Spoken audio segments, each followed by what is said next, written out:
equally distinguished panel.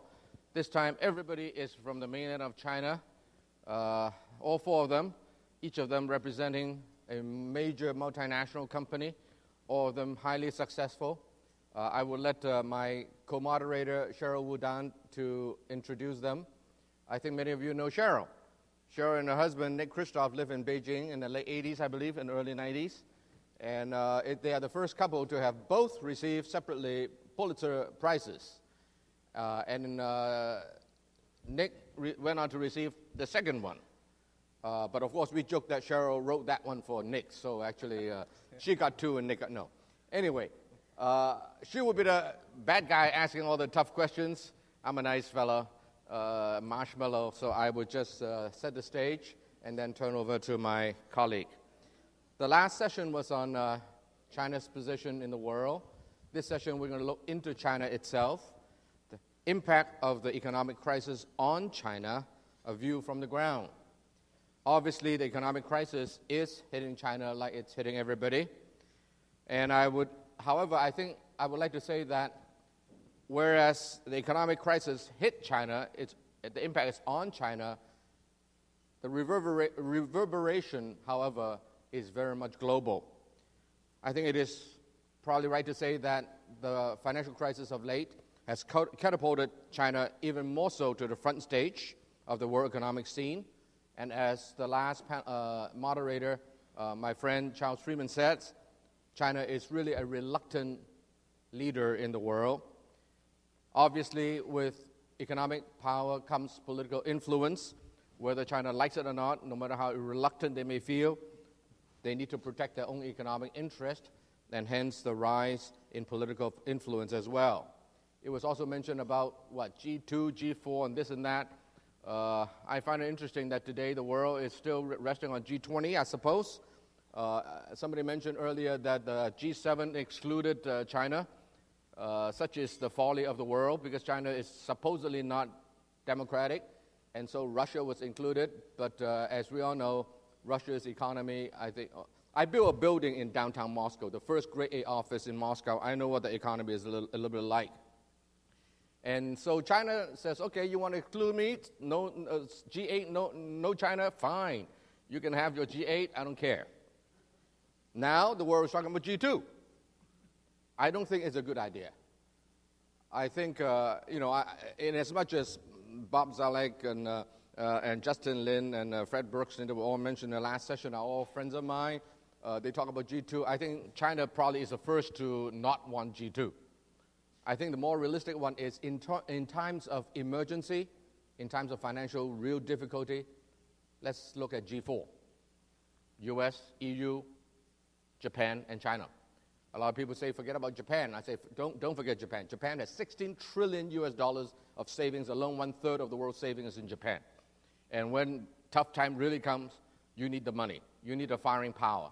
And China, in as much as they are wealthy, they only have $2 trillion of foreign reserve versus 1 in Japan. But Japan has 16 trillion savings, and China has only 3 trillion US savings, plus another perhaps 4 trillion corporate savings. Added up all together, you're only talking about $9 trillion, not quite, only a little more than Japan's savings.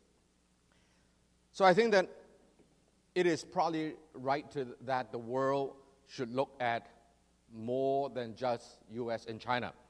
Of course, the reality is that in the past, the rest of the world really rests on one point, and that is the confidence in Uncle Sam. That's not a good idea. It's much better that we diffuse the pressure point so that if anything untoward happens further to the economy of the world, that there will be some other countries to bear the burden. So just one last word about the nature of the economic crisis that is upon us. I think it's important for us to bear in mind that whereas in the West, it really started as a financial problem that migrated over to the real economy. In China, because of the lack of total openness of the capital market, it really is not a financial problem. There's no financial difficulty in the mainland of China. Rather, it is a second-degree economic problem because of the export having come down. Now, obviously, when you are weak in one area, a lot of other problems tend to come up, and China certainly has its own internal problems. But anyway, Just a flip comment to end and turn over to Sheryl. You know, recently we have seen the West nationalizing all the banks in the United States, UK, and I said that reminds me of another country. That reminds me of China. And so I say that the West now practices capitalism with a Chinese characteristic, whereas China practices socialism with the Chinese characteristics. And I look at the two and say, what's the difference? I can't tell a whole lot of difference. They're basically very similar. So as somebody said last night, Newsweek article, front cover says, we are all socialists now. To be fair, I don't think the United States will stay that way. Obviously, the first opportunity, they will privatize all the banks again. Neither will China, as some people are fearful of, stop the reform just because now they are more strong economically. I think the Chinese, don't underestimate the Chinese leader. They know what they're doing. They will continue in the reform way. So with that, I think that I will, just one more endo. A month ago, I was in New York City. It was really, really bleak. Then a month ago, I was in Beijing. I had the occasion, together with our former member, Larry Lau, we had the chance to meet for an hour and 15 minutes with Premier Wen Jiabao. He was very, very cautious. So New York, down and out. Beijing, very, very cautious. Then I went to Huangshan. Then I went to Hainan. And when you go to the local cities and provinces, I don't feel a thing about the economic crisis. That's on the ground. Is that really the case? We'll leave it to the four experts on the panel. And Sheryl will start with introducing each one of them, and then Sheryl would have, as always the case, Pulitzer winner, journalist, sharp questions for the four gentlemen. Sheryl? Well, actually, Ronnie, I was hoping to ask you a question, but you've answered everything, so. A very distinguished panel. I'm just honored to be on the same panel as them. Mei Cheng ran Ford in China and opened the two big Ford factories, and so we will be asking him about how he created such a successful venture. Kai-Fu Lee, everybody knows, runs Google in China and has a very prominent position in Google as well. And I'm sure everyone is dying to hear about the internet in China. And then Jeffrey Lee, another very interesting person who runs the pharmaceutical business for Novartis, and there's a lot happening in that industry as well. And then Ya-Qin Zhang, Microsoft R&D in China, and a lot of very interesting things going on in that industry. But first I'd like to ask a very general question. As Ronnie mentioned, China seems to be moving along very merrily, aside from the small fact of 20 million people unemployed. I would like to ask Jeffrey first, on the ground in China, are there actual lessons that the U.S. can learn from China about how to implement a stimulus package? Some people say, except for the stimulus package, growth in China might be near zero. What is your view from the ground? What do you see? How are the Chinese so successful in executing on the stimulus package? There's something that are very effective, but I'm not sure if U.S. can learn, which is to have your banks lend like crazy. That's what happened over the last quarter.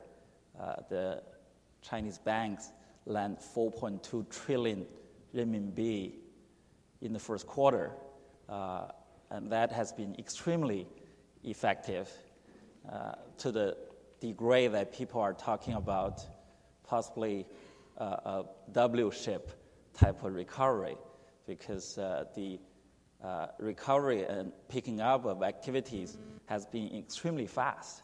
Really, you already see some of the statistics that are showing industrial production are coming up. A lot of the activities are really start to coming back again. But now I think the government realize they can continue to lend at the speed. So there's a possibility that we may see some fall off of that activity. The other thing which I heard yesterday from Justin Lin, which I thought is really good, is to focus the investment on the bottlenecks. And that's really critical because you can either do what Japan did 10 years ago, dig your road and build it, and then dig it and build it, dig and build it, without really creating a lot of new GDP. Or you can really release the bottlenecks in environmental area, in infrastructure, in energy, which can really